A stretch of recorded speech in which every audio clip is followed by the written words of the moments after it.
السلام علیکم ورحمۃ اللہ وبرکاتہ۔ ناظرین، آج میں آپ کے سامنے 4 خواب ایسے بیان کروں گا جس شخص کو وہ آئیں وہ بندہ مسلمان ہے اور اللہ کا نیک بندہ ہے، ولی آدمی ہے۔ ولیوں کو خواب کیسے آتے ہیں؟ ولیوں کو جب بھی خواب آئیں گے ان کو اللہ تعالیٰ نبی صلی اللہ علیہ وسلم کی زیارت کرائے گا یا صحابہ کرام کی زیارت کرائے۔ ایک ولی اللہ کو خواب آیا، موت سے پہلے اس نے بتایا کہ مجھے خواب کے اندر معاذ بن جبل رضی اللہ تعالیٰ عنہ کو میں نے خواب کے اندر دیکھا اور انہوں نے مجھے اشارہ کیا ہے۔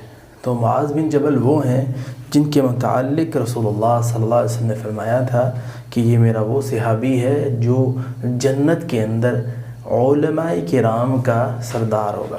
تو اس کو خواب میں دیکھا اور کچھ دنوں کے بعد وہ اللہ کا نیک بندہ آذان دیتے ہوئے دنیا سے چلا گیا۔ اور اسی طرح یہ خواب نیک لوگوں کے خواب ہیں۔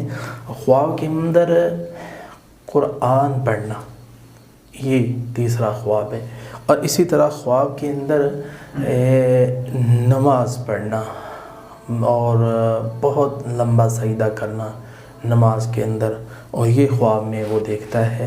تو یہ 4 ایسے خواب ہیں جس کو آئیں وہ اللہ تعالیٰ کا ایک نیک آدمی ہے، نیک بندہ ہے، اسے فخر اور تکبر نہیں کرنا چاہیے بلکہ مزید اللہ کی عبادت کو بڑھا دینا۔